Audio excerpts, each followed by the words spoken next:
Education totally free ആണ്, yes, എന്നാൽ ഒരു ചെറിയ എമൗണ്ട് സെം കോൺട്രിബ്യൂഷൻ എന്ന് പറയാം. സോ ആ ഒരു എമൗണ്ട് നമ്മൾ എന്തായാലും കൊടുക്കേണ്ടി വരും. ഇപ്പം ഞാൻ പറഞ്ഞല്ലോ, അപ്പോൾ നമ്മൾ എടുക്കുന്ന കോഴ്സുകൾക്ക് അനുസരിച്ച് അല്ലെങ്കിൽ കുട്ടി അഡ്മിറ്റ് ആവുന്ന കോഴ്സുകൾക്ക് അനുസരിച്ച് ചേഞ്ചസ് ഉണ്ടായിരിക്കും.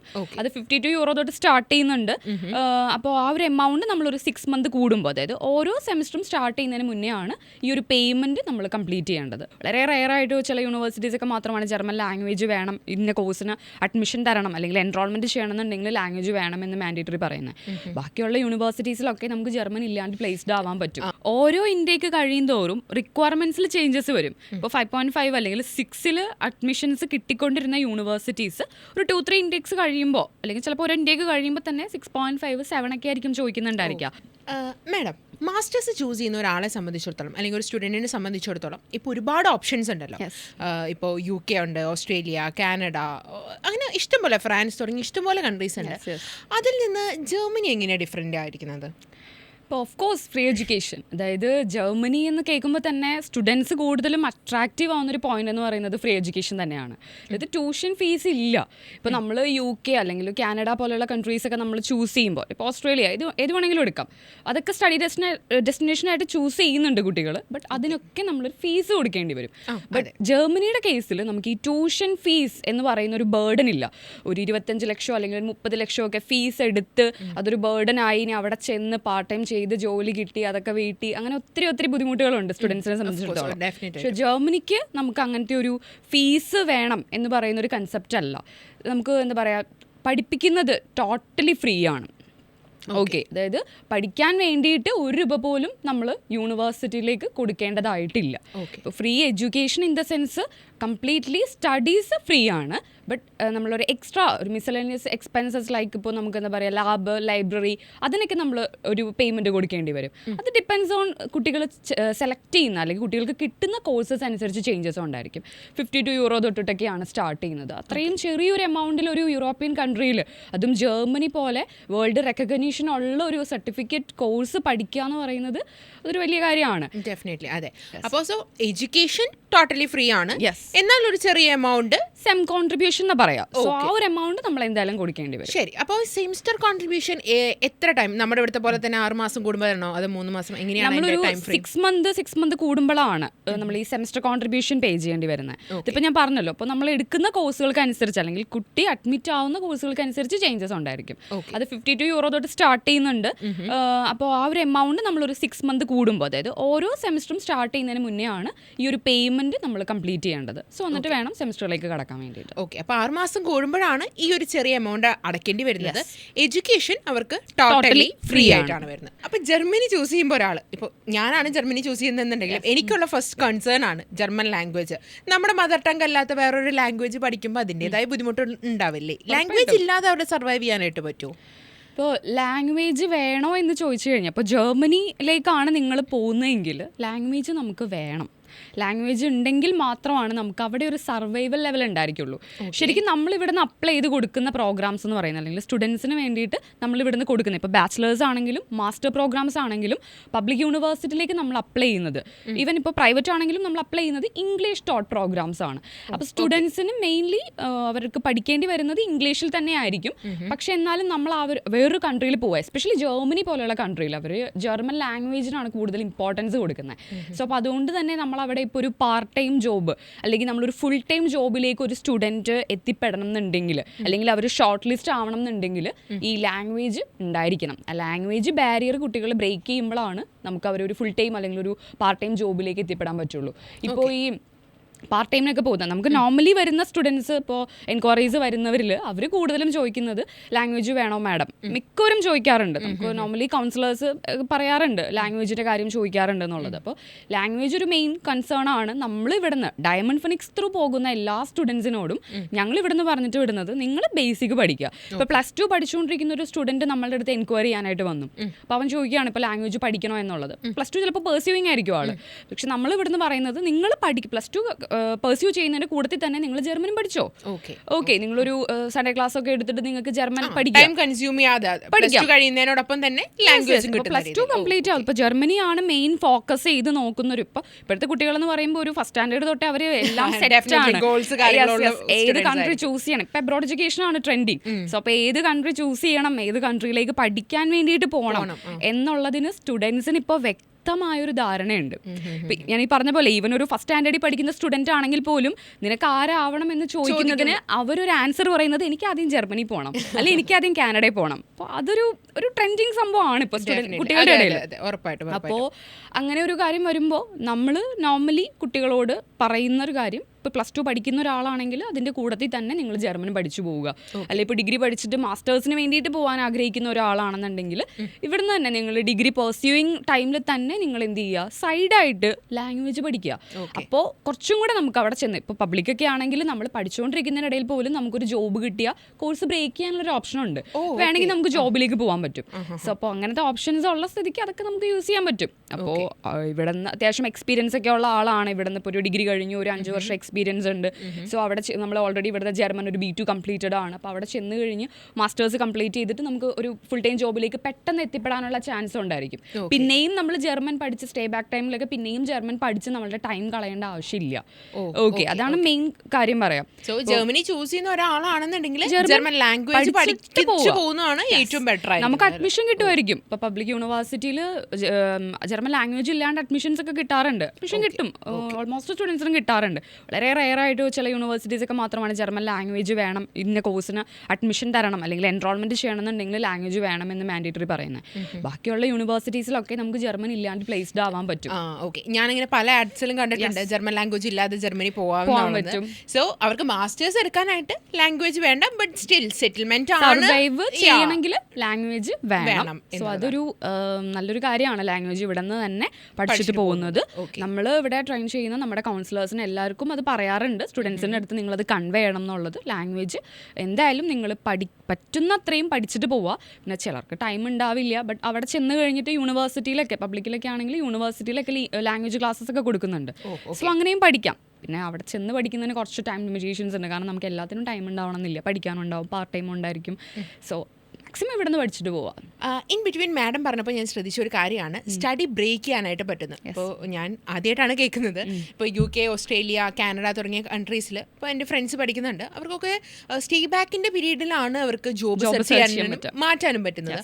അപ്പോൾ ജർമ്മനിയിൽ എങ്ങനെ സ്റ്റഡിയുടെ ഇൻ ബിറ്റ്വീൻ ബ്രേക്ക് ചെയ്യാനുള്ള ഓപ്ഷൻ ഉണ്ടോ? അതായത് ഇപ്പോൾ നമ്മളൊരു സ്റ്റുഡൻറ്റ് ഇവിടെ പോകുന്നു. ഇപ്പോൾ ഞങ്ങൾ ഡയമണ്ട് ഫിനിക്സിൻ്റെ കേസ് പറയാന്നുണ്ടെങ്കിൽ ഒരു 38 ഉള്ള സ്റ്റുഡൻസ് വരെയും നമുക്ക് ജർമ്മനിയിലേക്ക് പോയിട്ടുണ്ട്. സ്റ്റുഡൻസ് വിസ സക്സസ് ആയിട്ട് പോയിട്ടുണ്ട്.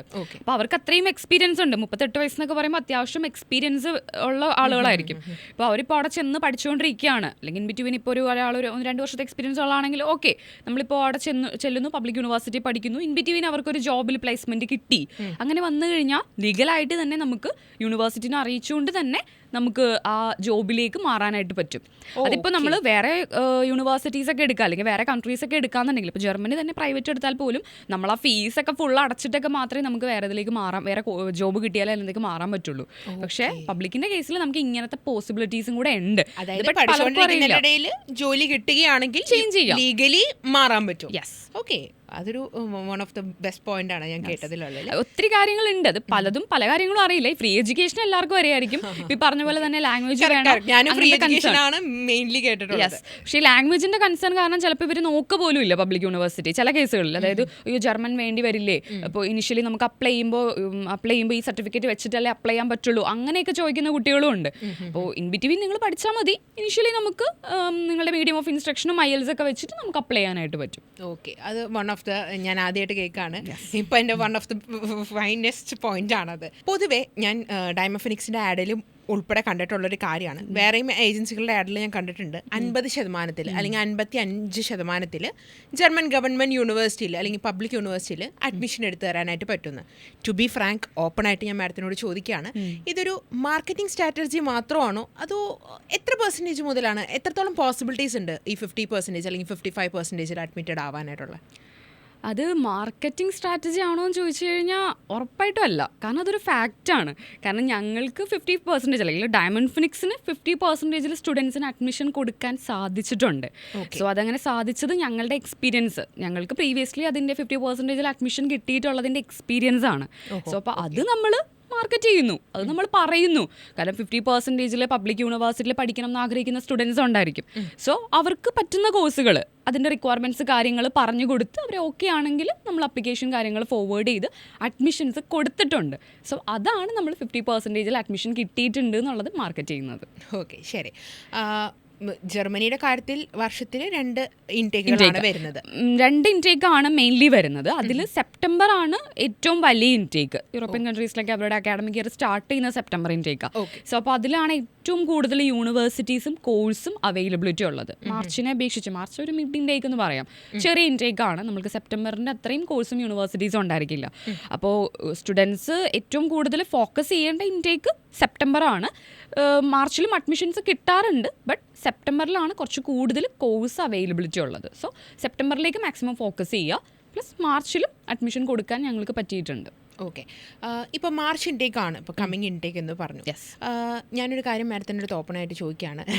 ലൈക്ക് ഈ പറഞ്ഞ പോലെ നിങ്ങൾക്ക് പബ്ലിക്കിന് വരുന്ന പ്രൊഫൈൽസ് പ്രൈവറ്റിലേക്ക് കൺവേർട്ട് ചെയ്യാറുണ്ടോ? പലരും ഇപ്പോൾ എൻ്റെ ഫ്രണ്ട്സൊക്കെ എന്നെ കോൺടാക്ട് ചെയ്യുമ്പോൾ പലരും പ്രൈവറ്റിലേക്ക് കൺവേർട്ട് ചെയ്യുന്നു. ഈ നിങ്ങളുടെ പ്രൊഫൈൽ വെച്ചപ്പോൾ മാഡം പറഞ്ഞു 50% നിങ്ങൾക്ക് പ്രൂവൺ ആണ്, നിങ്ങൾക്ക് ചെയ്യാനായിട്ട് പറ്റിയിട്ടുണ്ട്. പക്ഷേ ഈ 50% ആഡ് കണ്ടിട്ട് തന്നെ വിളിക്കുന്ന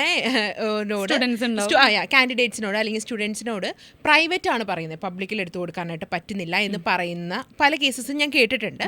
ഡയമണ്ട് ഫിനിക്സ് പറയുന്നു എന്നല്ല, പൊതുവേ ഞാൻ അങ്ങനെ കേട്ടിട്ടുള്ളതാണ്. സോ നിങ്ങൾക്ക് 50% മാർക്കിൽ അല്ലെങ്കിൽ ഒരു 55% മാർക്കിൽ പബ്ലിക്കിലേക്ക് വരുന്ന ഒരു എൻക്വയറി നിങ്ങൾ പ്രൈവറ്റിലേക്ക് കൺവേർട്ട് ചെയ്യാറുണ്ടോ? അല്ലെങ്കിൽ പ്രൈവറ്റിൻ്റെ ഡീറ്റെയിൽസ് ആണോ അവർക്ക് പറഞ്ഞു കൊടുക്കാറുള്ളത്? എങ്ങനെയാണ് നിങ്ങളുടെ അതിൻ്റെ ലൈക്ക് സൈഡ് എങ്ങനെയാണ്? ഇപ്പോൾ റീമ ചോദിച്ചത് ശരിക്കും ഒരു റെലവൻറ്റ് ക്വസ്റ്റ്യനാണ്. അതായത് 50% സ്റ്റുഡൻസിന് പബ്ലിക്കിൽ അഡ്മിഷൻ കിട്ടുന്നുണ്ട്. ഇപ്പോൾ ഇൻ കേസ് നിങ്ങൾക്കത് പ്രൈവറ്റിലേക്ക് നിങ്ങൾ 50% വരുന്ന കുട്ടികളെ കൺവേർട്ട് ചെയ്യാറുണ്ടോ? ഒരു ഭയങ്കര റെലവൻറ്റ് ക്വസ്റ്റ്യൻ തന്നെയാണ്. അതായത് ഇപ്പം ഞാൻ നേരത്തെ പറഞ്ഞ പോലെ 2 ഇൻടേക്കാണ് ഉള്ളത്, മാർച്ചും സെപ്റ്റംബറും. അപ്പോൾ നമ്മളൊരു കുട്ടിയുടെ പ്രൊഫൈൽ വന്നു കഴിഞ്ഞാൽ അവൻ ആ യൂണിവേഴ്സിറ്റി അല്ലെ പബ്ലിക് യൂണിവേഴ്സിറ്റിയിലേക്ക് ആ ഇൻടേക്കിലേക്ക് അപ്ലൈ ചെയ്ത അഡ്മിഷൻ കിട്ടുമോ എന്നുള്ളത് ആദ്യം നമ്മൾ നോക്കും. അതായത് കുട്ടീനോടും കൂടെ നമ്മൾ ഡിസ്കസ് ചെയ്യാണ്. നമ്മളൊരു എന്താ പറയുക, കൺവേർഷൻ അല്ല അത് ഉദ്ദേശിക്കുന്നത്, ഗൈഡൻസ് ആൻഡ് സജഷൻസ് ആണ് നമ്മൾ പറയുന്നത്. അതായത് കൺവേർഷൻ മീൻസ് നമ്മൾ ഇത് ചെയ്യാൻ പറ്റില്ല എന്ന് പറഞ്ഞ് നിനക്ക് ഒരിക്കലും അത് ചെയ്യാൻ പറ്റില്ല അല്ലെ പബ്ലിക്ക് കിട്ടിയേ ഇല്ല എന്ന് പറഞ്ഞ് നമ്മൾ പ്രൈവറ്റിലേക്ക് ചെയ്യല്ല. നമ്മൾ ജസ്റ്റ് സജസ്റ്റ് ചെയ്യും അല്ലെങ്കിൽ നമ്മൾ ഗൈഡ് ചെയ്യുക ചെയ്യുന്നത്. നിങ്ങൾക്ക് പബ്ലിക്കിൽ നമുക്ക് ഈ ഇൻടേക്കിലേക്ക് ഇന്ന കോഴ്സുകളാണുള്ളത്, ചിലപ്പോൾ അവൻ ആ കോഴ്സ് താല്പര്യം ഉണ്ടാവില്ല. അപ്പോൾ പറയും ആ സെയിം കോഴ്സ് നമുക്ക് പ്രൈവറ്റിലുണ്ടായിരിക്കും. സോ നീ ഓക്കെ ആണെങ്കിൽ പ്രൈവറ്റിലേക്ക് നിനക്ക് കൊടുക്കാം, അതിന് ഇത്ര ഫീസ് ഉണ്ട്, യൂണിവേഴ്സിറ്റി ഫെസിലിറ്റീസ് ഇങ്ങനെയൊക്കെ ആണെന്നുള്ള കാര്യം നമ്മൾ പറഞ്ഞു കൊടുക്കും. സോ അതിൽ കുട്ടി ഓക്കെ ആണെങ്കിൽ അത് ഫൈനലി കുട്ടിയെ ഡിസൈഡ് ചെയ്യുന്നത്, എടുക്കണം ഏത് കോഴ്സ് എടുക്കണം, പബ്ലിക്കിൽ പോകണോ പ്രൈവറ്റിൽ തന്നെ പോകണോ, അതെല്ലാ കാര്യങ്ങളും നമ്മൾ കുട്ടീനോട് തന്നെ കൺവേ ചെയ്ത് കുട്ടിക്ക് ഡിസൈഡ് ചെയ്യാം ഏത് ചൂസ് ചെയ്യണം എന്നുള്ളത്. ഫൈനൽ ഡിസിഷൻ നമ്മളൊരിക്കലും കൺവേർഷൻ എന്ന് പറയുമ്പോൾ നമ്മൾ കുട്ടീനെ സ്ട്രെസ് ചെയ്യിച്ച് അത് താരതമ്യം ചെയ്യും. അതായത് പബ്ലിക്കിന്റെ കാര്യങ്ങൾ ഇങ്ങനെയാണ്, നിനക്ക് ഈ ഇൻടേക്കിലേക്ക് 50% കിട്ടാൻ ചാൻസസ് ഇങ്ങനെയുള്ള കോഴ്സുകളാണ്, ഇത്ര സെമസ്റ്റർ കോൺട്രിബ്യൂഷൻ ആയിരിക്കും അതിനുണ്ടായിരിക്കുന്നത്, അപ്പോൾ ഇങ്ങനെയാണ് ഇതിന്റെ ഡീറ്റെയിൽസ് വരുന്നതെന്നുള്ളത് നമ്മൾ പറയും. പ്രൈവറ്റ് ആണെങ്കിൽ നിനക്ക് ഇത്ര ഫീസ് ഉണ്ടായിരിക്കും, ഇങ്ങനെയാണ്. അതിപ്പോൾ എത്ര പെർസെൻറ്റേജ് ഉള്ള സ്റ്റുഡൻറ്റ് വന്നാലും അവൻ്റെ ഓരോ കുട്ടിയുടെയും റിക്വയർമെൻറ്റ് നോക്കിയിട്ടാണ് എന്താണ് അവന് വേണ്ടതെന്നുള്ളത് മനസ്സിലാക്കി നമ്മൾ പറഞ്ഞു കൊടുക്കുക. അതല്ലാണ്ട് നമ്മളൊരു കൺവേർഷനൊന്നും എനിക്ക് തോന്നുന്നില്ല ഇപ്പോഴത്തെ കുട്ടികളുടെ ഇടയ്ക്ക് അങ്ങനെ കൺവേർഷനൊന്നും നടക്കില്ല. കാരണം അവർക്കിപ്പോൾ ഒരു വ്യക്തമായ പ്ലാനിങ് ഉണ്ടായിരിക്കും. ഇപ്പം ഞാൻ പറഞ്ഞല്ലോ, പബ്ലിക് യൂണിവേഴ്സിറ്റി നോക്കി വരുന്ന ഒരു കുട്ടിയുടെ അടുത്ത് മേ ബി പ്രൈവറ്റ് യൂണിവേഴ്സിറ്റി പറഞ്ഞു കഴിഞ്ഞ് കഴിഞ്ഞാൽ ഇതുപോലെ നിങ്ങൾ ചെയ്യുന്നത് പോലെ സജഷൻസും കാര്യങ്ങളും പറഞ്ഞു കൊടുക്കുകയാണ്, ഗൈഡൻസും കൊടുക്കുകയാണെങ്കിൽ ഓക്കെ, അതിൽ തമ്മിലുള്ള ഡിഫറൻസ് അവർക്ക് മനസ്സിലാക്കാൻ പറ്റും. ബട്ട് ഈ പ്രൊഫൈൽ വെച്ചിട്ട് പറ്റത്തേ ഇല്ല, പ്രൈവറ്റ് പറ്റത്തുള്ളൂ എന്ന് പറഞ്ഞു കഴിഞ്ഞാൽ പറ്റുന്നതാണെങ്കിൽ നമ്മൾ പറയും. ഇപ്പോൾ അതല്ല, ഇപ്പോൾ നമുക്ക് എടുക്കാൻ പറ്റാത്തൊരു പ്രൊഫൈല് നമ്മൾ വെറുതെ എടുത്ത് വെച്ച് അവൻ്റെ ടൈമും നമ്മളുടെ ടൈമും കളയേണ്ട ആവശ്യമില്ല. സോ അതുകൊണ്ട് തന്നെ പറ്റുന്ന പ്രൊഫൈലാണെങ്കിൽ പബ്ലിക്കിൽ പറ്റും, ഇന്നതാണ് അതിൻ്റെ റിക്വയർമെൻറ്റ്, ഇങ്ങനെയൊക്കെ കാര്യങ്ങൾ അതിന് വേണ്ടി വരും എന്ന് നമ്മൾ വ്യക്തമായിട്ട് പറയും. ഇപ്പം അതിന് കുട്ടി ഓക്കെ അല്ല, എനിക്ക് പ്രൈവറ്റ് മതി എന്ന് പറഞ്ഞു കഴിഞ്ഞാൽ മാത്രം പ്രൈവറ്റിൻ്റെ ഡീറ്റെയിൽസ് നമ്മൾ പറയും. പ്രൈവറ്റിൻ്റെ റിക്വയർമെൻറ്റ്സ് ഇങ്ങനെയാണ്, യൂണിവേഴ്സിറ്റി റിക്വയർമെൻറ്റ്സ് കാര്യങ്ങളെല്ലാം കുട്ടി പറഞ്ഞ് മനസ്സിലാക്കി ഫൈനലി കുട്ടി ഒരു ഡിസിഷൻ എടുക്കും. ആ ഡിസിഷൻ്റെ കൂടെ ആയിരിക്കും ഞങ്ങൾ പോവുക. അപ്പോൾ അവൻ പബ്ലിക് ചൂസ് ചെയ്താൽ ഓഫ് കോഴ്സ് പബ്ലിക്കിൻ്റെ കൂടെ പോകും, പ്രൈവറ്റ് ചൂസ് ചെയ്ത് കഴിഞ്ഞാൽ പ്രൈവറ്റ് ആയിട്ടായിരിക്കും മുന്നോട്ട് പോവുക. അത് കുട്ടിയുടെ ഡിസിഷൻ. ഓക്കെ, സോ ഗൈഡൻസ് ആണ് നിങ്ങൾ പ്രൊവൈഡ് ചെയ്യുക. യെസ്. ഇപ്പോൾ പ്രൈവറ്റ് യൂണിവേഴ്സിറ്റിയിൽ പഠിച്ചു കഴിഞ്ഞാൽ ജോലി കിട്ടില്ല, പബ്ലിക്കിൽ പഠിച്ചാൽ മാത്രമേ ജോലി കിട്ടുള്ളൂ, അങ്ങനെ ഒരു സംഭവം ഇല്ല. ഇപ്പോൾ ഞങ്ങൾക്ക് തന്നെ ഇവിടുന്ന് പോയിരിക്കുന്ന കുട്ടികൾ, ഇപ്പോൾ ഒരു സ്റ്റുഡൻറ്റിനെ നമ്മൾ ഇവിടുന്ന് പറഞ്ഞു വിട്ട് കഴിഞ്ഞാൽ അവന് നമ്മൾ ഇടയ്ക്കിടയ്ക്ക് കോൺടാക്ട് ചെയ്യും, ഫീഡ്ബാക്സ് അറിയും, പിന്നെ അവിടെയുള്ള പുതിയ ഇൻഫർമേഷൻസ് കുട്ടികൾ ത്രൂ ആയിരിക്കും അറിയാം. ഇപ്പോൾ യൂണിവേഴ്സിറ്റീസിൽ വന്നിട്ടുള്ള ചേഞ്ചസ് നമുക്ക് അറിയാൻ പറ്റും. അങ്ങനെ ഒത്തിരി കാര്യങ്ങളുണ്ട്. പിന്നെ നമുക്കൊരു കുട്ടി ആ യൂണിവേഴ്സിറ്റിയിൽ പോകാനുണ്ടെങ്കിൽ നമുക്ക് റെഫറൻസ് കൊടുക്കാൻ പറ്റും നമ്മളൊരു സ്റ്റുഡൻറ്റിനെ. അപ്പോൾ ഒരു സ്റ്റുഡൻറ്റ് ഇവിടുന്ന് പോയി കഴിഞ്ഞാലും അവനായിട്ടുള്ള ഒരു കണക്ഷൻ നമ്മൾ വിടുന്നില്ല, കോൺടാക്ട് ചെയ്യുന്നുണ്ട്, അവൻ്റെ കാര്യങ്ങൾ മനസ്സിലാക്കുന്നുണ്ട്. അപ്പോൾ അവരും അതുപോലെ തന്നെ നമ്മൾക്കിപ്പോൾ ജോബ് അങ്ങനെ എന്തെങ്കിലും കിട്ടിക്കഴിഞ്ഞാൽ വിളിച്ച് പറയുക, അതിൻ്റെ സന്തോഷം പറയുക, അതൊക്കെ വലിയ കാര്യമാണ്. നമുക്കും ഭയങ്കര സന്തോഷം അത് കേൾക്കുമ്പോൾ. അപ്പോൾ ഞങ്ങൾക്ക് ഇവിടെ നിന്ന് പോയിരിക്കുന്ന ഫിനിക്സ് ത്രൂ തന്നെ പ്രൈവറ്റ് യൂണിവേഴ്സിറ്റീസിലൊക്കെ പോയിരിക്കുന്ന കുട്ടികൾ വലിയ വലിയ മൾട്ടിനാഷണൽ കമ്പനികളിലൊക്കെ വർക്ക് ചെയ്യുന്ന കുട്ടികളുണ്ട്. സോ അവർക്ക് ജോബ് കിട്ടി എന്ന് പറഞ്ഞ് അവർ വിളിക്കുമ്പോൾ വളരെ സന്തോഷമുണ്ട്. അപ്പോൾ ഞാൻ പറയാമെന്നുണ്ടെങ്കിൽ പബ്ലിക്കിൽ പഠിച്ചാൽ മാത്രമേ ജോബ് കിട്ടുള്ളൂ എന്നല്ല, പ്രൈവറ്റിൽ പഠിച്ചാലും ജോബുകൾ കിട്ടും. പിന്നെ ഒരു കാര്യം എന്ന് വെച്ചാൽ അപ് ടു സ്റ്റുഡൻ്റ് ആണ്. ഇപ്പോൾ സ്റ്റുഡൻറ്റ് എങ്ങനെ അവിടെ പെർഫോം ചെയ്യുന്നോ, അവൻ്റെ ഇപ്പോൾ ലാംഗ്വേജ് ഞാൻ നേരത്തെ പറഞ്ഞ പോലെ തന്നെ ലാംഗ്വേജ് എടുക്കുന്ന കാര്യങ്ങൾ അവൻ്റെ സ്കിൽസ് കാര്യങ്ങളൊക്കെ വെച്ചിട്ടാണ് അവന് ജോബ് കിട്ടുക. അത് അപ് ടു സ്റ്റുഡൻ്റ് ആണ്. അതിപ്പോൾ പബ്ലിക്കിൽ പഠിച്ചാലും പ്രൈവറ്റിൽ പഠിച്ചാലും സെയിം തന്നെ. സ്റ്റുഡൻറ്റ് എങ്ങനെയാണോ അതിനനുസരിച്ച് അവന് ജോബ് കിട്ടാനുള്ള ചാൻസസ് കൂടുതലായിരിക്കും. Okay, other than tuition fees നമുക്ക് പബ്ലിക് ആണെങ്കിലും പ്രൈവറ്റ് ആണെന്നുണ്ടെങ്കിലും ലൈക്ക് ജോബ് ഓപ്പർച്യൂണിറ്റീസ് കാര്യങ്ങളുണ്ട്, അതിൽ വേറെ വ്യത്യാസങ്ങളാണ്. അപ്പോൾ ലൈക്ക് പ്രൈവറ്റിൽ പഠിച്ചാലും അവർക്ക് ഇഷ്ടമുള്ള ലൈക്ക് ഇപ്പോൾ നേരത്തെ മാഡം പറഞ്ഞ പോലെ തന്നെ ക്രൈറ്റീരിയ മീറ്റ് ചെയ്യുന്നില്ല എന്നുണ്ടെങ്കിൽ പ്രൈവറ്റ് എടുക്കാൻ പറ്റും. ഇപ്പോൾ നമ്മൾ വെറുതെ പബ്ലിക് ചെയ്യാൻ പറ്റുമെന്ന് പറഞ്ഞ ഒരാളുടെ ഫയൽ, ഇപ്പോൾ ഈ പറഞ്ഞ പോലെ BCA ഫയൽ വന്നു, അപ്പോൾ അവന് ഇന്ന കോഴ്സ് വേണമെന്ന് പറഞ്ഞു നമുക്ക് വേണമെങ്കിൽ ഒന്ന് ട്രൈ ചെയ്യാന്നൊക്കെ പറഞ്ഞ് നമ്മൾ എടുത്തു കഴിഞ്ഞാൽ അവൻ്റെ ഒരു ഇയറാണ് നഷ്ടപ്പെടുന്നത്. അപ്പോൾ നമുക്ക് കറക്റ്റ് കാര്യം പറയാമല്ലോ. ഇപ്പോൾ നിങ്ങൾക്ക് പബ്ലിക്കിൽ ചിലപ്പോൾ കേസ് ടു കേസ് ചില കേസുകളിൽ കിട്ടാൻ ചാൻസ് ബുദ്ധിമുട്ടായിരിക്കും ചില ഫയൽസ്. കാരണം ഓരോ യൂണിവേഴ്സിറ്റിക്കും അവരുടേതായ എൻട്രി റിക്വയർമെൻറ്റ്സ് ഉണ്ട്. ആ റിക്വയർമെൻറ്റ് മീറ്റ് ചെയ്താലാണ് അഡ്മിഷൻ ഉണ്ടായിരിക്കുള്ളൂ. അപ്പോൾ നമ്മൾ പ്രൈവറ്റ് യൂണിവേഴ്സിറ്റി ആണ്, ഇപ്പോൾ പബ്ലിക്കിൽ അത് കിട്ടുന്നില്ലെങ്കിൽ നമുക്ക് പ്രൈവറ്റിൽ ഇങ്ങനെ ഒരു കോഴ്സ് ഉണ്ടെന്നുള്ളത് നമ്മൾ സജസ്റ്റ് ചെയ്യാറുണ്ട്. അപ്പോൾ സജഷൻസ് കുട്ടികൾക്ക് അത് ഓക്കെ ആണ്, പേയ്മെൻറ്റ് ബേസ് കാര്യങ്ങൾ ഓക്കെ ആണെങ്കിൽ അവർക്ക് അതിലേക്ക് ചെയ്യാനായിട്ട് പറ്റും. ഓക്കെ, ശരി. ഇനി അതുപോലെ തന്നെ ജർമ്മൻ ലാംഗ്വേജ് അല്ലാതെ ഈ GRE, IELTS അങ്ങനത്തെ എന്ത് റിക്വയർമെൻ്റ് ആണ് ഗവൺമെൻറ് യൂണിവേഴ്സിറ്റിയിൽ ആപ്ലിക്കേഷൻ കൊടുക്കാനായിട്ട് നമുക്ക് വേണ്ടത്? ഇപ്പോൾ ഈ ജർമ്മൻ ലാംഗ്വേജിൻ്റെ കാര്യം പറഞ്ഞല്ലോ, നമുക്ക് വേണം, പഠിച്ചിരിക്കുന്നത് നല്ലതാണ്. മിക്ക കോഴ്സുകൾക്കും അപ്ലൈ ചെയ്യുന്നതിന് ഇനിഷ്യലി വേണ്ടി വരില്ല എന്നുള്ളത്. GRE നോർമലി സ്റ്റുഡൻസ് എടുക്കുന്നുണ്ടെങ്കിൽ നല്ലത്, നമ്മുടെ പ്രൊഫൈൽ കുറച്ചും കൂടെ ബൂസ്റ്റ് ആവും. ഇപ്പോൾ ജർമ്മൻ ലാംഗ്വേജ് ഉള്ളൊരു സ്റ്റുഡൻറ്റ് ജർമ്മൻ സർട്ടിഫിക്കറ്റ് വെച്ചിട്ട് അപ്ലൈ ചെയ്യുമ്പോൾ ഈ കോഴ്സിന് അത് വേണ്ട, അല്ലെങ്കിൽ കോഴ്സ് അത് റിക്വയർ ചെയ്യുന്നില്ല എന്നുണ്ടെങ്കിലും നമ്മുടെ പ്രൊഫൈൽ ഒന്ന് ബൂസ്റ്റ് ആവുകയാണ് ജർമ്മൻ ലാംഗ്വേജ് വെക്കുമ്പോൾ. അതുപോലെ തന്നെ GRE നമുക്ക് ആഡ് ചെയ്ത് കൊടുക്കാം, ഉണ്ടെങ്കിൽ അത് വെച്ച് കഴിഞ്ഞാൽ കുറച്ചും കൂടെ ബെറ്റർ, പ്രൊഫൈൽ ബൂസ്റ്റ് ആവുന്നത് നല്ലതാണ്. പിന്നെ അത് ചോദിക്കുന്ന യൂണിവേഴ്സിറ്റീസും ഉണ്ട് GRE. എല്ലാ കോഴ്സുകൾക്കും അല്ല, ചില കോഴ്സുകൾക്ക് GRE വേണ്ടി വരാറുണ്ട്. സോ അപ്പോൾ അത് വെക്കാം, അത് വെച്ചിട്ട് നമുക്ക് കൊടുക്കാനായിട്ട് പറ്റും. ഓക്കെ. പിന്നെ IELTS എന്തായാലും ജർമ്മനിക്കാണ് നിങ്ങൾ പോകുന്നതെങ്കിൽ നമ്മൾ ജർമ്മൻ ഇല്ലാണ്ട് പോകുന്ന സ്റ്റുഡൻസ് ഉണ്ടായിരിക്കും, ജർമ്മൻ വെച്ചിട്ട് പോകുന്ന സ്റ്റുഡൻസ് ഉണ്ടായിരിക്കും. ഇപ്പോൾ നോർമലി ഇപ്പോൾ ചോദിക്കാറുള്ള ഒരു ഡൗട്ട് എന്ന് പറഞ്ഞാൽ ജർമ്മൻ വേണോ IELTS വേണോ, അങ്ങനെ മിക്കവാറും തമ്മിൽ കമ്പയർ ചെയ്ത് കഴിഞ്ഞു. കാരണം IELTS ഐ തിങ്ക് കുറച്ചുകൂടി ക്രാക്ക് ചെയ്യാൻ എളുപ്പമുണ്ടെന്ന് തോന്നുന്നു അതർ ദാൻ ജർമ്മൻ നോക്കുമ്പോൾ. ഉറപ്പായിട്ടും. അതായത് ഇപ്പോൾ കുട്ടികൾ കൂടുതലും ചോദിക്കുന്നത് എന്താ പറയുക, ഞാൻ IELTS മാത്രം എടുത്താൽ പോരെ, ജർമ്മൻ വേണ്ടല്ലോ. അപ്പോൾ ജർമ്മൻ ചിലപ്പോൾ ഞാൻ പറഞ്ഞ പോലെ നമുക്ക് അവിടെ ചെന്ന് കഴിഞ്ഞിട്ടായിരിക്കും വേണ്ടി വരിക. നമ്മളൊരു പാർട്ട് ടൈം ഫുൾ ടൈം ഒക്കെ എടുക്കുമ്പോൾ ചിലപ്പോൾ നമുക്ക് കോഴ്സിന് വേണ്ടി വരുന്നുണ്ടായിരിക്കില്ല.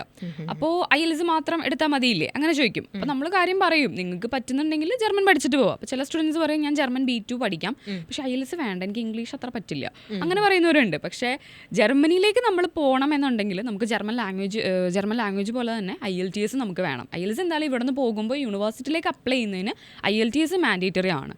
ഒട്ടുമിക്ക കോഴ്സുകൾക്കും IELTS വേണം. പിന്നെ ഇപ്പോൾ VFSലാണെന്നുണ്ടെങ്കിലും IELTS മാൻഡേറ്ററി ആണ്. IELTS ഉണ്ടെങ്കിൽ മാത്രമേ VFS അഡ്മിഷൻ നടക്കുള്ളൂ. പിന്നെ ആ കോഴ്സ് റിക്വയർ ചെയ്യുന്നുണ്ടെങ്കിൽ ഉറപ്പായിട്ടും എത്രയാണോ കോഴ്സ് റിക്വയർ ചെയ്യുന്നത്, ഇപ്പോൾ 6 ആണെന്നുണ്ടെങ്കിൽ VFSൽ നമ്മൾ 6 സബ്മിറ്റ് ചെയ്യണം. ഇപ്പോൾ അതുപോലെ 6.5 ആണെങ്കിൽ 6.5 നമ്മൾ സബ്മിറ്റ് ചെയ്യണം. അതുപോലെ പബ്ലിക്കിൻ്റെ കേസിൽ ഇപ്പോൾ ഒരു 6 ഉള്ള കുട്ടി നമ്മളൊരു അപ്ലൈ ചെയ്തൊരു അഡ്മിഷൻ കിട്ടി, ചിലപ്പോൾ 6.5 ആയിരിക്കും അതിൻ്റെ റിക്വയർമെൻറ്റ് ഉണ്ടായിരിക്കുക. അങ്ങനെയാണെങ്കിൽ നമ്മൾ എൻറോൾമെൻറ്റിന് മുന്നേ ആ 6.5 സബ്മിറ്റ് ചെയ്താലേ അതിൻ്റെ എൻറോൾമെൻറ്റ് കംപ്ലീറ്റ് ചെയ്യാൻ പറ്റുള്ളൂ. അപ്പോൾ ആ റിക്വയർമെൻറ്റ് എന്താണോ അത് കറക്റ്റായിട്ട് മീറ്റ് ചെയ്ത് അത് സബ്മിറ്റ് ചെയ്താലേ നമുക്ക് മുന്നോട്ട് പോകാനായിട്ട് പറ്റുള്ളൂ. ശരി. അപ്പോൾ മിനിമം റേഞ്ച് ഓഫ് IELTS ഏതാണ്? ഇപ്പോൾ മാഡം പറഞ്ഞു 6 നമുക്ക് ചെയ്യാനായിട്ട് പറ്റും. 6.5 എന്താണോ യൂണിവേഴ്സിറ്റിയുടെ റിക്വയർമെന്റ്സ് എന്നുള്ളത്. ഓക്കെ, യൂണിവേഴ്സിറ്റിയുടെ റിക്വയർമെന്റ്സ് ഓക്കെ. ഡയമണ്ട് ഫിനിക്സ് IELTSന് ഇപ്പോൾ ലൈക്ക് ഏകദേശം ഇത്രയുള്ളത് മുതലാണ് മിനിമം എടുക്കുക എന്നൊരു ക്രൈറ്റീരിയ നിങ്ങൾക്കും ഉണ്ടായിരിക്കുമല്ലോ. നിങ്ങൾ ഇത്രയും വർഷങ്ങളായിട്ട് ഇത് ചെയ്തുകൊണ്ടിരിക്കുന്നതല്ലേ. സോ ആ ക്രൈറ്റീരിയ എന്താണ്? അതിങ്ങനെ നമുക്കൊരു ഫിക്സഡ് ക്രൈറ്റീരിയ ആയിട്ട് പറയാൻ പറ്റില്ല. കാരണം ഇപ്പോൾ ഈ പറഞ്ഞ പോലെ ഓരോ ഇൻടേക്ക് കഴിയും തോറും റിക്വയർമെൻറ്റ്സിൽ ചേഞ്ചസ് വരും. ഇപ്പോൾ 5.5 അല്ലെങ്കിൽ 6 അഡ്മിഷൻസ് കിട്ടിക്കൊണ്ടിരുന്ന യൂണിവേഴ്സിറ്റീസ് ഒരു 2-3 ഇൻടേക്സ് കഴിയുമ്പോൾ അല്ലെങ്കിൽ ചിലപ്പോൾ ഒരു ഇൻടേക്ക് കഴിയുമ്പോൾ തന്നെ 6.5, 7 ഒക്കെ ആയിരിക്കും ചോദിക്കുന്നുണ്ടായിരിക്കുക. അപ്പോൾ അതുകൊണ്ട് തന്നെ നമുക്ക് ഒരിക്കലും ഒരു സ്റ്റേബിൾ ആയിട്ട് ഇന്നൊരു സ്ട്രീമുകാർ ഇത്ര IELTS എടുത്തേ മതിയാവുള്ളൂ അല്ലെങ്കിൽ ഇത്ര 6.5 അല്ലെങ്കിൽ 7 IELTS മാൻഡേറ്ററി വേണം എന്ന് നമുക്ക് പറയാൻ പറ്റില്ല. ഇപ്പം ഞങ്ങൾക്ക് 5.5 പോലും സ്റ്റുഡൻസ് കയറി പോയിട്ടുണ്ട് പബ്ലിക്കിൽ. ഇവൻ പബ്ലിക്കിലും ആൻഡ് ഓൾസോ പ്രൈവറ്റിലും പോയിട്ടുണ്ട്. റിക്വയർമെന്റ്സിൽ ചേഞ്ചസ് വന്നിട്ടുണ്ട് ഇപ്പോൾ. പക്ഷെ പബ്ലിക്കിൽ 5.5 കയറി പോയിട്ടുണ്ട്. പക്ഷെ അത് ഈ ഇൻടേക്കിൽ നടന്നു എന്ന് കരുതി അടുത്ത ഇൻടേക്കിൽ നടക്കണം എന്നില്ല. അപ്പോൾ ഓരോ ഇൻടേക്കിലും ചേഞ്ചസ് വരും. ഇപ്പോൾ ഒരു സ്റ്റുഡൻറ്റ് ഇപ്പോൾ ചോദിക്കുകയാണ്, ഒരു കുട്ടി എൻക്വയറിക്ക് വന്നു കഴിഞ്ഞാൽ അവൻ ചോദിക്കുകയാണ് എനിക്ക് എത്ര IELTS എടുക്കണം. ഇപ്പം ഞാൻ BCom കഴിഞ്ഞ ഒരാളാണ്. അപ്പോൾ എനിക്ക് എത്ര IELTS എടുക്കണമെന്ന് ചോദിച്ചു കഴിഞ്ഞാൽ നമ്മൾ പറയുക നിങ്ങൾ 5.5 എടുത്താൽ മതി എന്നല്ല. ചിലപ്പോൾ 5.5 ഞങ്ങൾക്ക് അഡ്മിഷൻ കിട്ടിയിട്ടുണ്ടായിരിക്കും കഴിഞ്ഞ ഇൻടേക്കിൽ. ബട്ട് നമ്മൾ കൂടുതലും പറയുന്നത് നിങ്ങൾക്ക് പറ്റുന്ന അത്രയും. കാരണം നമ്മുടെ ബാച്ചിലേഴ്സിൻ്റെ മാർക്കിന് ചേഞ്ചസ് കൊണ്ടുവരാൻ പറ്റില്ല. ചിലപ്പോൾ 65% ഉണ്ടാവുള്ളൂ, അല്ലെങ്കിൽ ചിലപ്പോൾ 70% ഉണ്ടാവുള്ളൂ. സോ അതിൽ ഇനി ചേഞ്ച് ഒന്നും കൊണ്ടുവരാൻ പറ്റില്ല. ഓൾറെഡി പാസ് ഔട്ടായി സർട്ടിഫിക്കറ്റും കിട്ടി. അപ്പോൾ ഇനി എന്തെങ്കിലും ഒരു ചേഞ്ച് കൊണ്ടുവരാൻ പറ്റുന്ന IELTS ആണ്. പ്രൊഫൈൽ ബൂസ്റ്റ് ചെയ്യണം. IELTS ചെയ്യാം, പിന്നെ നമുക്ക് ജർമ്മൻ ചെയ്യാം. സോ അങ്ങനെ ചെയ്യാം. അപ്പോൾ IELTS നിങ്ങൾ എടുക്കാൻ പറ്റുന്ന അത്രയും സ്കോർ ചെയ്യുക. മിനിമം ഒരു 6.5 ഒരു B2 ലെവലെങ്കിലും എത്തിക്കാനായിട്ട് നോക്കുക. 6 അക്സെപ്റ്റ് ചെയ്യുന്ന യൂണിവേഴ്സിറ്റീസ് ഉണ്ട്. 6.5 എടുത്തു കഴിയുമ്പോൾ നമുക്ക് കുറച്ചും കൂടെ കൂടുതൽ യൂണിവേഴ്സിറ്റീസ് ആക്സസ് ചെയ്യാൻ പറ്റും. കുറച്ചും കൂടെ ചാൻസ് കൂടുതലുണ്ട്. അപ്പോൾ 6.5 എടുക്കാൻ പറയും. അപ്പോൾ നമ്മൾ സജസ്റ്റ് ചെയ്യും കുട്ടികൾക്ക്. 5.5 കിട്ടിയെന്ന് പറഞ്ഞാൽ എപ്പോഴും കിട്ടില്ലല്ലോ. അപ്പം അതുകൊണ്ട് ചേഞ്ച് ചെയ്യും. നമുക്ക് ഒരിക്കലും സ്റ്റേബിൾ ആയിട്ട് അങ്ങനെ പറയാൻ പറ്റില്ല. ഒരു 6 ഒക്കെ മിനിമം എന്തായാലും വേണം. എങ്കിലേ നമുക്കൊരു ഗ്യാരണ്ടീഡ് ആയിട്ടുള്ള ഒരു അഡ്മിഷൻ എന്നുള്ള രീതിയിൽ പറയാൻ പറ്റുള്ളൂ. ഓക്കെ ശരി. സോ അപ്പോൾ സെമിസ്റ്റർ കോൺട്രിബ്യൂഷൻ ആണ് വരുന്നുള്ളൂ എന്ന് നേരത്തെ പറഞ്ഞിട്ടുണ്ടായിരുന്നു. ഫ്രീ എഡ്യൂക്കേഷൻ ടോട്ടലി ഫ്രീ ആണ്. സെമിസ്റ്റർ കോൺട്രിബ്യൂഷൻ ചെറിയൊരു എമൗണ്ട് നമ്മൾ കൊടുക്കണം എന്ന് പറഞ്ഞിട്ടുണ്ടായിരുന്നു. അതർ ദാൻ സെമിസ്റ്റർ കോൺട്രിബ്യൂഷൻ ഇപ്പോൾ ജർമ്മനി നോക്കുന്ന ഒരു സ്റ്റുഡൻറ്റിന് അല്ലെങ്കിൽ ഗവൺമെൻറ് യൂണിവേഴ്സിറ്റി നോക്കുന്ന ഒരു സ്റ്റുഡൻറ്റിന് എന്താണ് വേറെ എക്സ്പെൻസുകൾ വരുന്നത്? പിന്നെ വരുന്ന എക്സ്പെൻസ് ഇവിടെ നിന്ന് കയറി പോകുമ്പോൾ ഒരു കുട്ടിക്ക് സെമിസ്റ്റർ കോൺട്രിബ്യൂഷനൊക്കെ നമ്മൾ അവിടെ ചെന്നിട്ട് പേ ചെയ്യുന്ന എമൗണ്ടാണ്. പിന്നെ ചിലപ്പോൾ ഫസ്റ്റ് ഇയറിലെ ഫീസ്, ഫസ്റ്റ് സെമിസ്റ്ററിലെ ഫീസ് നമ്മൾ എൻറോൾമെൻറ്റ് ചെയ്യുമ്പോൾ ഇവിടെ നിന്ന് ചെയ്തിട്ട് പോകേണ്ടി വരും. അതല്ലാണ്ട് നമുക്കൊരു കുട്ടിക്ക് വേണ്ടത് ലിവിങ് എക്സ്പെൻസാണ്. അതായത് ഇപ്പോൾ ഏത് കൺട്രി ചൂസ് ചെയ്താലും നമ്മൾ ലിവിങ് എക്സ്പെൻസ് കാണിക്കണം. അത് ജർമ്മനിയുടെ കേസിൽ നമ്മൾ ബ്ലോക്ക്ഡ് അക്കൗണ്ടിലാണ് കാണിക്കുന്നത്. ബ്ലോക്ക്ഡ് അക്കൗണ്ട് അപ്രോക്സിമേറ്റ്ലി 11,904 യൂറോയുടെ അടുത്ത് വരും. അപ്പോൾ യൂറോൻ്റെ വാല്യൂവിൽ വേരിയേഷൻസ് വരുന്നതിനനുസരിച്ച് അതിലും വേരിയേഷൻസ് വരും. അപ്പോൾ അത് INRൽ നമുക്കൊരു ഇത്ര എമൗണ്ട് എന്ന് പറയാൻ പറ്റില്ല. കാരണം ചേഞ്ചസ് വന്നുകൊണ്ടിരിക്കുമല്ലോ ഡേ ബൈ ഡേ. അപ്പോൾ അതുകൊണ്ട് തന്നെ 11,904 ഒരു 992 യൂറോ വെച്ചിട്ട് മന്ത്ലി അത് ജർമ്മനി ചെന്നിട്ട് കുട്ടിക്ക് വിഡ്രോ ചെയ്തെടുക്കാൻ പറ്റുന്ന എമൗണ്ട് ആണ്. സോ അപ്പോൾ അത് ആ ഒരു എമൗണ്ട് എന്തായാലും കുട്ടി കാണിക്കണം. അത് ശരിക്കും ഇനിഷ്യലി നമ്മൾ അപ്ലൈ ചെയ്യുന്നതിനോട് കൂടിയൊന്നും അല്ല കാണിക്കേണ്ടി വരുന്നത്. VFSന് പോകുന്നതിന് മുന്നേ ആയിട്ട്. അത് നോർമലി നമ്മൾ പറയുന്ന ഒരു 5 days മുന്നേ ആയിട്ടെങ്കിലും നിങ്ങൾ ബ്ലോക്ക്ഡ് അക്കൗണ്ട് കാണിച്ചിട്ട് പോകണമെന്നാണ്. ശരിക്കും ഒരു 24 hours ക്രെഡിറ്റഡ് ആകും എമൗണ്ട്. എന്തെങ്കിലും ഒരു ടെക്നിക്കൽ എറർ വന്നാലോ എന്ന് ഓർത്താൽ നമ്മൾ നേരത്തെ തന്നെ നിങ്ങൾ ഒരു 5 days മുന്നേ ഒക്കെ ബ്ലോക്ക്ഡ് ചെയ്ത് വെച്ചോളാം. റിസ്ക് എടുക്കണ്ട. VFS ഡേറ്റ് ഉള്ളതാണല്ലോ. അപ്പോൾ നമ്മൾ അതുകൊണ്ട് തന്നെ ഒരു ഡേറ്റ് പറയും, ഒരു 5 days മുന്നേ എങ്കിലും ബ്ലോക്ക്ഡ് ചെയ്തിട്ട് പോകാനായിട്ട് പറയും. അപ്പോൾ ആ ഒരു ബ്ലോക്ക്ഡ് അക്കൗണ്ടിൻ്റെ എമൗണ്ട് എക്സാക്ട്ലി ആ ഒരു 11,904 വരും. പിന്നെ വരുന്നൊരു എമൗണ്ട് APS ആണ്. ഓക്കെ, APS അറിയാലോ, ഇപ്പോൾ ജർമ്മനിയിലുള്ള റൂളാണ് APS. ഇഷ്ടംപോലെ ഫേക്ക് ഡോക്യുമെന്റ്സ് ഒക്കെ ഇവിടുന്ന് കയറി പോകുന്നുണ്ട്. അപ്പോൾ അത് നിർത്തലാക്കാൻ വേണ്ടിയിട്ടാണ് APS കൊണ്ടുവന്നിരിക്കുന്നത്. അപ്പോൾ APSന് ഒരു 18,000 എമൗണ്ട് കുട്ടി ചിലവാക്കേണ്ടി വരും. അത് കുട്ടി ഡൽഹിയിലേക്ക് നമ്മൾ കൊറിയർ അയക്കണം. അതിൻ്റെ കൂട്ടത്തിൽ തന്നെ ഒരു പേയ്മെൻറ്റ് പാർട്ടും ഉണ്ട്. ഒരു ഓൺലൈൻ ഓഫ്ലൈൻ പാർട്ടാണിത്. ഒരു 20 മിനിറ്റ് കൊണ്ട് നമുക്ക് ചെയ്യാവുന്നതേ ഉള്ളൂ. ഓക്കെ, APSന്റെ കാര്യം ഇൻ ബിറ്റ്വീൻ മാഡം പറഞ്ഞു. APS ചെയ്യുന്നതിന് നിങ്ങളെ എക്സ്ട്രാ എന്തെങ്കിലും ചാർജ് ചെയ്യുന്നുണ്ടോ, അല്ലെങ്കിൽ എക്സ്ട്രാ എന്തെങ്കിലും പേയ്മെന്റ് ചെയ്യേണ്ട ആവശ്യം വരുന്നുണ്ടോ? ഇല്ല, APSന് അങ്ങനെ ഒരു എക്സ്ട്രാ പേയ്മെന്റ് ഒന്നും ഇല്ല. 18,000 നിങ്ങൾ അടക്കണം. അത് നിങ്ങൾ ജർമ്മൻ എംബസിക്ക് അടക്കുന്ന പേയ്മെന്റാ. അതല്ലാണ്ട് ഞങ്ങൾക്ക് വേറെ പേയ്മെന്റ്സ് ഒന്നുമില്ല. നമ്മൾ സ്റ്റുഡൻസിന് ഗൈഡ് ചെയ്യും. ഒരു 20 മിനിറ്റത്തെ പ്രോസസ്സേ ഉള്ളൂ. അതിന് എക്സ്ട്രാ 20,000 10,000 ഒന്നും ഞങ്ങൾക്കൊന്നും പേ ചെയ്യണ്ട.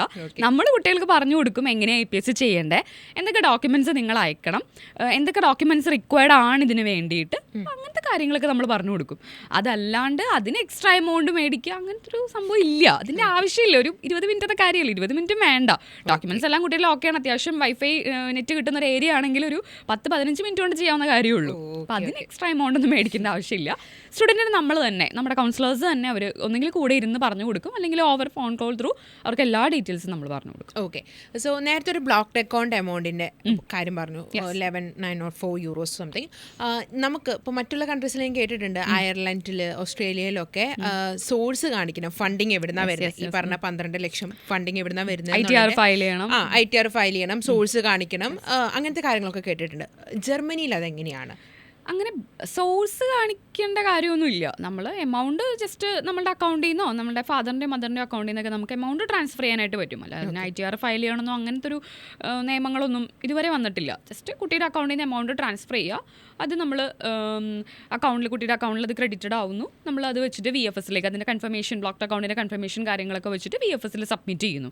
അതല്ലാണ്ട് നമ്മൾക്ക് അതിൻ്റെ എക്സ്ട്രാ അതിൻ്റെ ബാക്കിൽ സോഴ്സോ അങ്ങനത്തെ കാര്യങ്ങളൊന്നും, പിന്നെ നമ്മൾ ഫിക്സ് ഇപ്പോൾ ഒരു 6 മന്തിലേക്ക് എമൗണ്ട് കാണിക്കണം അങ്ങനെയൊന്നുമില്ല. അതായത് ഇപ്പോൾ ലൈക്ക് വിസ സബ്മിഷന് ഒരു 5 days മുമ്പ് ട്രാൻസാക്ഷൻ ചെയ്താൽ മതി, അതിന് മുൻപ് അക്കൗണ്ടിൽ കാണണമെന്നില്ല, സോഴ്സ് ITR തുടങ്ങിയ കാര്യങ്ങളൊന്നും കാണിക്കേണ്ട ആവശ്യമില്ല. ഓക്കെ ഓക്കെ ഓക്കെ, ശരി ശരി.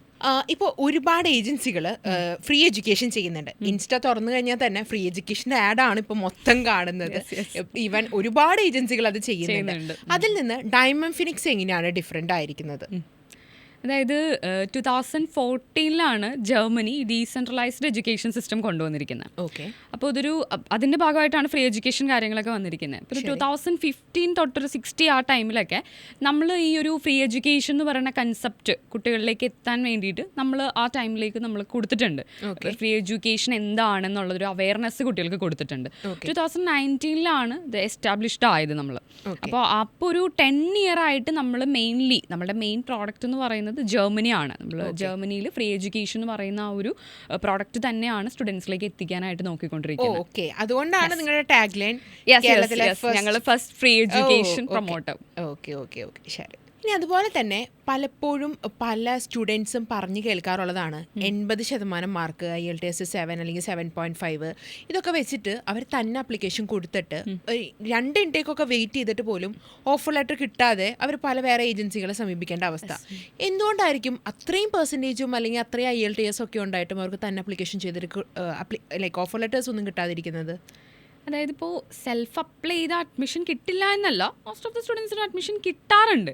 പക്ഷേ അവർ ചൂസ് ചെയ്യുന്ന കോഴ്സുകൾ, ഇപ്പോൾ ഞങ്ങൾക്കിത് നോർമലി വരുന്ന എൻക്വയറി ആണ്. ഇപ്പോൾ ഒത്തിരി സ്റ്റുഡൻസ് വരാറുണ്ട്. ഇപ്പോൾ ഓരോ ഇൻടേക്കുകളായിട്ട് ഇപ്പോൾ നമ്മുടെ ഒരു വർഷമായിട്ട് അല്ലെങ്കിൽ 2 വർഷമായിട്ട് ഇതിലേക്ക് ഇറങ്ങി തിരിച്ചു നിൽക്കുന്ന കുട്ടികളുണ്ട്. ഇപ്പോൾ ഒരു ജോബ് വന്നിട്ട് ജോബിന് കിട്ടിയിട്ട് പോലും പോവാണ്ട്, ഇപ്പോൾ അങ്ങനെ ഇഷ്ടംപോലെ കുട്ടികളുണ്ട്, ഇൻടേക്കിലുണ്ട്. ഓഫർ കിട്ടിയിട്ട് പോലും അതിലേക്ക് പോവാണ്ട് പബ്ലിക് യൂണിവേഴ്സിറ്റി ഫ്രീ എഡ്യൂക്കേഷൻ എന്ന് പറഞ്ഞ് മാത്രം ഇരിക്കുന്ന കുട്ടികളുണ്ട്. അപ്പോൾ അവരുടെ ഒരു ഇൻടേക്കോ 2 ഇൻടേക്കോ ഒരു 1 yearന്റെ അടുത്തൊക്കെ അവർക്ക് നഷ്ടമായിട്ടുണ്ടാവും. എന്നിട്ട് അഡ്മിഷൻ കിട്ടാണ്ട് സെൽഫായിട്ട് അപ്ലൈ ചെയ്തിട്ടുള്ളവരുണ്ട്, വേറെ പല ഏജൻസീസ് ത്രൂ അപ്ലൈ ചെയ്തിട്ടുള്ളവരുണ്ട്. സോ എന്നിട്ടുള്ള സ്റ്റുഡൻസ് നമ്മളുടെ അടുത്ത് വരാറുണ്ട്. സോ അവരിപ്പോൾ ഈ സെൽഫായിട്ടൊക്കെ അപ്ലൈ ചെയ്യുന്ന കുട്ടികളാണെങ്കിൽ ഇപ്പോൾ നോർമലി ഒരു കുട്ടി വന്നു കഴിഞ്ഞാൽ അവർക്ക് കുറച്ച് എന്താ പറയുക കുറച്ച് കാര്യങ്ങളുണ്ട്. അതായത് അവർക്കിപ്പോൾ എനിക്ക് ഇന്നൊരു കോഴ്സ് വേണം, അല്ലെങ്കിൽ അവൻ്റെ പെർസെൻറ്റേജ് ബേസ് ചിലപ്പോൾ മാച്ച് ആവുന്നുണ്ടായിരിക്കില്ല. ഇന്നൊരു കോഴ്സ് അല്ലെങ്കിൽ ഇന്നൊരു യൂണിവേഴ്സിറ്റി അല്ലെങ്കിൽ ഒരു മെയിൻ സിറ്റിയിൽ വരുന്ന യൂണിവേഴ്സിറ്റി, ഇപ്പോൾ ബെർലിൻ തന്നെ കിട്ടുന്ന മെയിൻ സിറ്റി ബെർലിനിൽ തന്നെ കിട്ടുന്ന യൂണിവേഴ്സിറ്റി തന്നെ എനിക്ക് അഡ്മിഷൻ വേണം. സോ അങ്ങനെയൊക്കെ പറയുന്ന കുട്ടികളുണ്ട്. അപ്പോൾ എല്ലായ്പ്പോഴും അത് പോസിബിൾ ആയിരിക്കില്ല. ചില സ്റ്റുഡൻസിൻ്റെ പെർസെൻറ്റേജ് വൈസ് നമുക്ക് ചിലപ്പോൾ ബെർലിൻ ഇപ്പോൾ TUB പോലുള്ള യൂണിവേഴ്സിറ്റീസ് ഒന്നും ചിലപ്പോൾ അഡ്മിഷൻ കിട്ടണമെന്നുണ്ടായിരിക്കില്ല. ഒരു 80 above ഒക്കെ ഉണ്ടെങ്കിലാണ് അഡ്മിഷനിലേക്ക് എത്താനായിട്ട് പറ്റുള്ളൂ. അത് മാത്രമല്ല അവർ ചിലപ്പോൾ ചില ടെസ്റ്റുകളൊക്കെ അറ്റൻഡ് ചെയ്യും, അല്ലെങ്കിൽ ചിലപ്പോൾ ഇൻ്റർവ്യൂസ് ഉണ്ടായിരിക്കും. സോ വന്നിട്ടൊക്കെ നമുക്ക് ആ യൂണിവേഴ്സിറ്റിയിൽ നിന്ന് അഡ്മിഷൻ കിട്ടുള്ളൂ. അങ്ങനെ പല കേസിലാണ്. അപ്പോൾ ഒരു കുട്ടി പറയുന്ന റിക്വയർമെൻറ്റ് അങ്ങനെ നേരിട്ട് അങ്ങനെ അഡ്മിഷനിലേക്ക് അങ്ങനെ എത്താൻ പറ്റില്ല. ഇപ്പോൾ ബെർലിന് തന്നെ വേണമെന്ന് പറഞ്ഞാലും ചിലപ്പോൾ അങ്ങനെ തന്നെ എടുത്ത് കൊടുക്കാൻ പറ്റണമെന്നില്ല.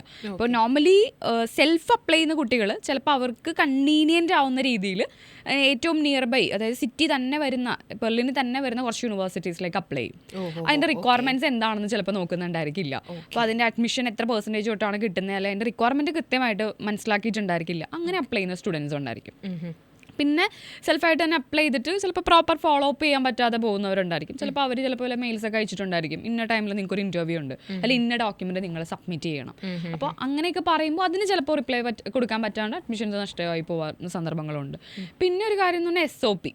ഇപ്പോൾ നമ്മൾ എടുക്കുന്ന അല്ലെ നമ്മൾ പഠിച്ചൊരു കോഴ്സും നമ്മൾ അവിടെ എടുക്കുന്ന ഒരു കോഴ്സും തമ്മിൽ വ്യക്തമായൊരു കണക്ഷൻ ലിങ്ക് ഉണ്ടായിരിക്കണം.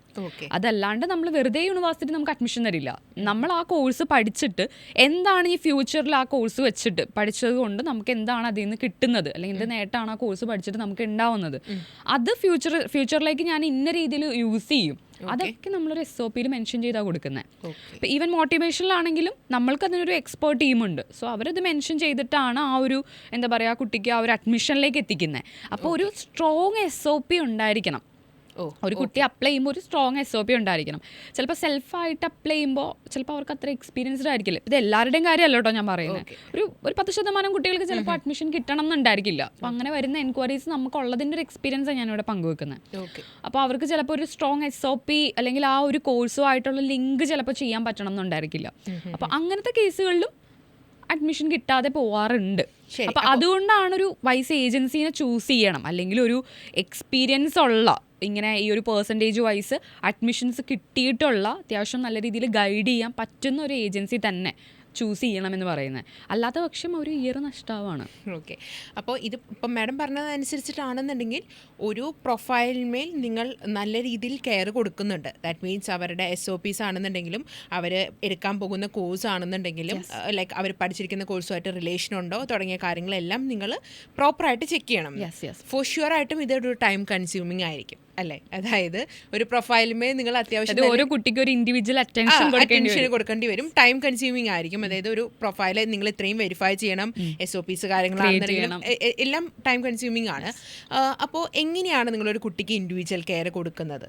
ലൈക്ക് എത്ര പ്രൊഫൈൽസ് എടുക്കും നിങ്ങളൊരു ഇൻടേക്കിൽ? എങ്ങനെയാണ് അതിന്റെ കാര്യങ്ങൾ? അതായത് ഇപ്പോൾ നമ്മളൊരു ഇൻടേക്കിലേക്ക് ഒരു ലിമിറ്റഡ് പ്രൊഫൈൽസ് തന്നെ എടുക്കുന്നത്.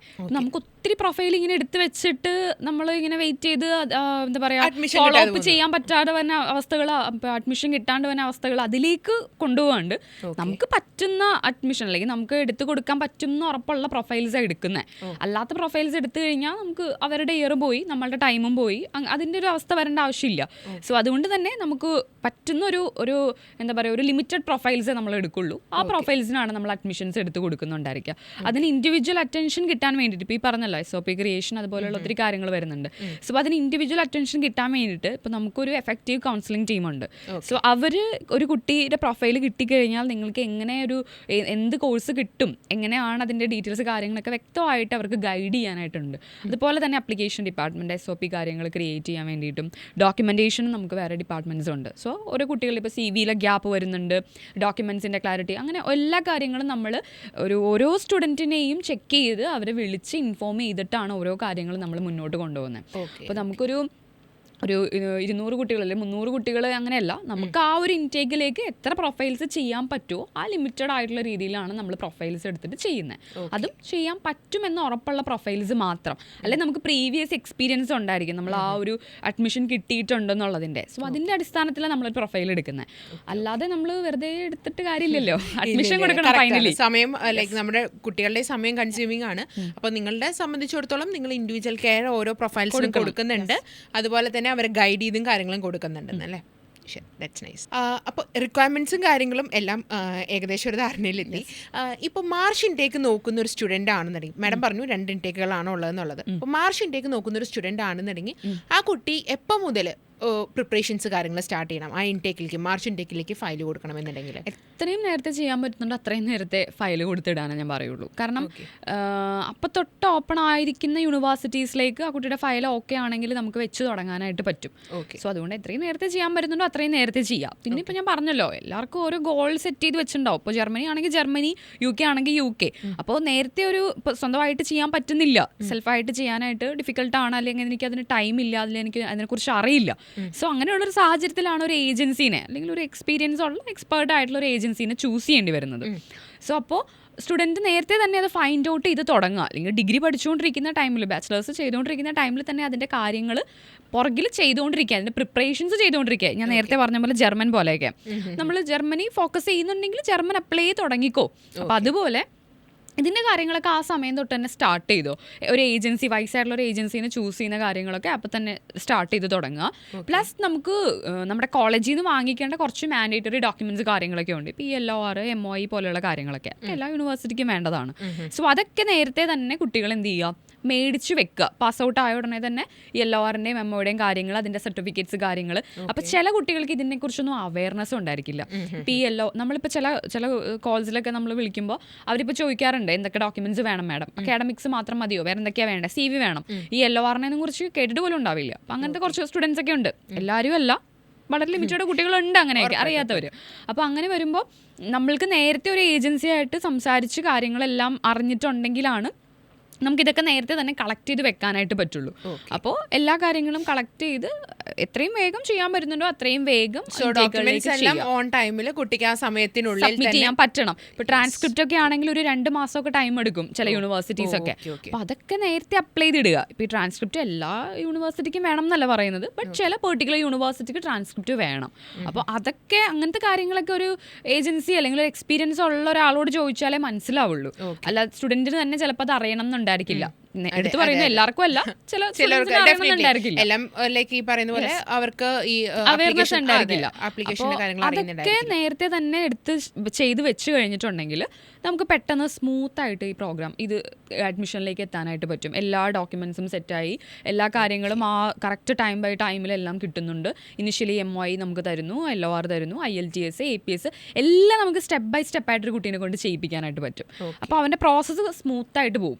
അപ്പോൾ അതുകൊണ്ട് തന്നെ നമ്മൾ ആ ഒരു ഇയർ, അതായത് ഡിഗ്രി പാസ് ഔട്ട് ആയി കഴിയുമ്പോൾ തന്നെ നമുക്ക് ഇതിൽ ലക്ഷ്യം വെക്കുന്ന ഒരാളാണെങ്കിൽ അതിൻ്റെ ഡോക്യുമെന്റ്സ് കാര്യങ്ങളൊക്കെ കളക്ട് ചെയ്ത് തുടങ്ങുക. ഇപ്പോൾ LOR പോലുള്ള കാര്യങ്ങൾ അതിന് മുന്നേ തന്നെ ഒരു എക്സ്പീരിയൻസ്ഡ് ആയിട്ടുള്ള ഏജൻസിനെ ഫൈൻഡ് ഔട്ട് ചെയ്ത് ഈ കാര്യങ്ങളൊക്കെ മനസ്സിലാക്കി മുന്നോട്ട് പോവുക. അപ്പോൾ അതിൻ്റെ പ്രോസസ്സ് എളുപ്പത്തിൽ കംപ്ലീറ്റ് ആവും. ഓക്കെ, ഒരു മാർഷിൻ്റെയൊക്കെ നോക്കുന്ന കുട്ടിയാണെങ്കിൽ അപ്പോൾ ഇപ്പം തന്നെ അതിനുള്ള പ്രിപ്പറേഷൻ ഉറപ്പായിട്ടും സ്റ്റാർട്ട് ചെയ്യണം. ഓപ്പൺ ആവുന്നതിനനുസരിച്ച് നമുക്ക് ഫയൽ ഓക്കെ ആയി കഴിഞ്ഞാൽ നമുക്ക് അപ്ലൈ ചെയ്യാൻ പറ്റും. അപ്പോൾ ഒത്തിരി മുന്നേ തന്നെയൊക്കെ ക്ലോസ്ഡ് ആവുന്ന യൂണിവേഴ്സിറ്റീസ് ഉണ്ട്. ഇപ്പോൾ സെപ്റ്റംബറിലേക്കൊക്കെ ആണെങ്കിൽ പോലും ഒത്തിരി മുന്നേ, ഇപ്പോൾ ഫെബ്രുവരിയിൽ മാർച്ചിലൊക്കെ ക്ലോസ്ഡ് ആവുന്ന യൂണിവേഴ്സിറ്റീസ് ഒക്കെ ഉണ്ട്. അപ്പോൾ അതിലേക്കൊക്കെ അപ്ലൈ ചെയ്യണമെങ്കിൽ അതിന് മുന്നേ അതിന് പ്രിപ്പറേഷൻ തുടങ്ങണം, എങ്കിലാണ് അപ്ലൈ ചെയ്യാൻ പറ്റുള്ളൂ. അപ്പോൾ അങ്ങനെയൊക്കെ മനസ്സിലാക്കി വേണം ചെയ്യാൻ. അപ്പോൾ ഇതൊക്കെ പറഞ്ഞു കൊടുക്കാൻ എല്ലാം കുട്ടികൾക്ക് അറിയണം എന്നില്ല. അപ്പോൾ ഇതൊക്കെ പറഞ്ഞു കൊടുക്കണമെങ്കിൽ വയസ്സായിട്ടുള്ളൊരു ഏജൻസി തന്നെ വേണം. അപ്പോൾ അതൊക്കെ ഒന്ന് മനസ്സിലാക്കി ചെയ്യാം. പിന്നെ മാഡം, പൊതുവേ സ്റ്റുഡൻസ് പറഞ്ഞു കേൾക്കുന്ന ഒരു കാര്യമാണ് ഈ പറഞ്ഞ പോലെ ഈ പബ്ലിക് യൂണിവേഴ്സിറ്റീസ് എല്ലാം റൂറൽ ഏരിയയിലാണ്, കുറച്ച് ഉള്ളിലോട്ട് കയറിയിട്ടാണ് പാർട്ട് ടൈം അങ്ങനത്തെ കാര്യങ്ങളൊക്കെ കിട്ടാൻ ബുദ്ധിമുട്ടാണ് തുടങ്ങിയിട്ടുള്ളത്. അതിൽ എന്താ മാഡത്തിൻ്റെ ഒപ്പീനിയൻ ഉള്ളത്? അതായത് മോസ്റ്റ് ഓഫ് ദ സ്റ്റുഡൻസും ചോദിക്കുന്ന ക്വസ്റ്റ്യൻ തന്നെയാണ്. കാരണം എനിക്ക് സിറ്റിയിൽ വേണം, അതായത് എനിക്കിപ്പോൾ ബെർലിനാണെങ്കിൽ ബെർലിനിൽ തന്നെ വേണം, എനിക്കാണെങ്കിൽ മുനിച്ചിൽ തന്നെ എനിക്ക് അവിടെ തന്നെ വേണം, സിറ്റിയിൽ തന്നെ വേണം എന്നാണ് പറയുന്നത്. പക്ഷേ ഈ പബ്ലിക് യൂണിവേഴ്സിറ്റീസ് എന്നൊക്കെ പറയുന്നത് ഒത്തിരി വർഷങ്ങൾ പഴക്കമുള്ള യൂണിവേഴ്സിറ്റീസാണ്. അപ്പോൾ ഒത്തിരി എന്താ പറയുക ഹിസ്റ്റോറിക്കൽ പ്രാധാന്യമുള്ള യൂണിവേഴ്സിറ്റീസാണ്. അപ്പോൾ ഈ അർബനൈസേഷൻ്റെ ഭാഗമായിട്ട് പുതിയ സിറ്റീസ് കാര്യങ്ങൾ വരുന്നുണ്ട്. ബട്ട് ഈ യൂണിവേഴ്സിറ്റി ഇത്രയും പഴക്കമുള്ള യൂണിവേഴ്സിറ്റി സിറ്റീസിലേക്ക് കൊണ്ടുവരാനായിട്ട് പറ്റില്ലല്ലോ. സോ അപ്പോൾ അതുകൊണ്ട് തന്നെ യൂണിവേഴ്സിറ്റീസ് അവിടെ തന്നെ സ്ഥിതി ചെയ്യുന്നു. അപ്പോൾ നമ്മൾ അവിടെ ചെന്ന് ക്ലാസ് അറ്റൻഡ് ചെയ്യുക. പിന്നെ നമ്മുടെ അക്കോമഡേഷൻ വേണമെങ്കിൽ നിയർ ബൈ സിറ്റി ആയിട്ട് എടുക്കാം. ക്ലാസ് ഒക്കെ ശരിക്കും പറഞ്ഞാൽ ഒരു 2-3 days ഒക്കെ ഉണ്ടായിരിക്കുള്ളൂ നോർമലി യൂണിവേഴ്സിറ്റീസിൽ. പിന്നെ ഡിപ്പെൻസ് ഓൺ കോഴ്സസ് അനുസരിച്ച് വേരിയേഷൻസും ഉണ്ടായിരിക്കും. അപ്പോൾ ആ സമയത്ത് യൂണിവേഴ്സിറ്റിയിൽ ചെന്ന് ക്ലാസ് അറ്റൻഡ് ചെയ്താൽ മതി അവർ ഷെഡ്യൂൾ ചെയ്യുന്ന ടൈമിൽ. ബാക്കിയുള്ള ടൈമിൽ നമുക്ക് പാർട്ട് ടൈം കാര്യങ്ങളൊക്കെ ആയിട്ട് നിൽക്കാം. അപ്പോൾ നോർമലി ഇങ്ങനെയാണ്, കുറച്ച് ഹിസ്റ്റോറിക്കൽ ബാക്ക്ഗ്രൗണ്ട്സ് ഉള്ള യൂണിവേഴ്സിറ്റിയാണ്. അപ്പോൾ അത് സെഞ്ചുറീസിന് മുന്നേ ഉണ്ടായിട്ടുള്ള യൂണിവേഴ്സിറ്റീസാണ്.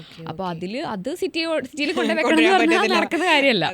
അപ്പോൾ അങ്ങനത്തെ ഒരു റീസൺ ഉണ്ട് അതിൽ. ഇപ്പോൾ നേരത്തെ പറഞ്ഞ പോലെ ഇപ്പോൾ ഈ ഒത്തിരി വർഷം പഴക്കമുള്ള യൂണിവേഴ്സിറ്റി, ഇപ്പോൾ എക്സാമ്പിൾ ഇപ്പോൾ ട്യൂബിങ്ങിനൊക്കെ പറയാം, ഒത്തിരി വർഷമുള്ള യൂണിവേഴ്സിറ്റീസാണ്, ഒത്തിരി വർഷം പഴക്കമുള്ള യൂണിവേഴ്സിറ്റീസ്, ഹിസ്റ്റോറിക്കൽ ഇമ്പോർട്ടൻസ് വരുന്ന യൂണിവേഴ്സിറ്റീസാണ്. അതൊന്നും ഒരിക്കലും ഒരു സിറ്റി ഏരിയയിലേക്ക് കൊണ്ടുപോയി വെക്കുന്ന നടപടിയാവുന്ന കാര്യമല്ല.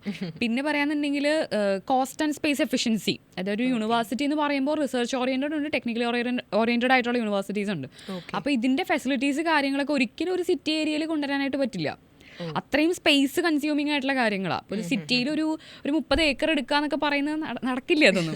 അപ്പോൾ അതെവിടെയാണോ യൂണിവേഴ്സിറ്റി എവിടെയാണോ സ്ഥിതി ചെയ്യുന്നത് അവിടെ അതിൻ്റെ ഭാഗമായിട്ട് അവർക്ക് കുറച്ച് സ്പേസ് ഉണ്ട്, ഇത്ര ഏക്കർ സ്പേസസ് ഉണ്ടായിരിക്കും. സോ അവിടെയാണ് അവർക്ക് ഈ കാര്യങ്ങളൊക്കെ പ്രാക്ടിക്കൽ കാര്യങ്ങളാണെങ്കിലും എല്ലാ കാര്യങ്ങളും കുട്ടികൾക്ക് വേണ്ടിയിട്ട് ഫെസിലിറ്റീസ് പ്രൊവൈഡ് ചെയ്യാനായിട്ട് പറ്റുള്ളൂ.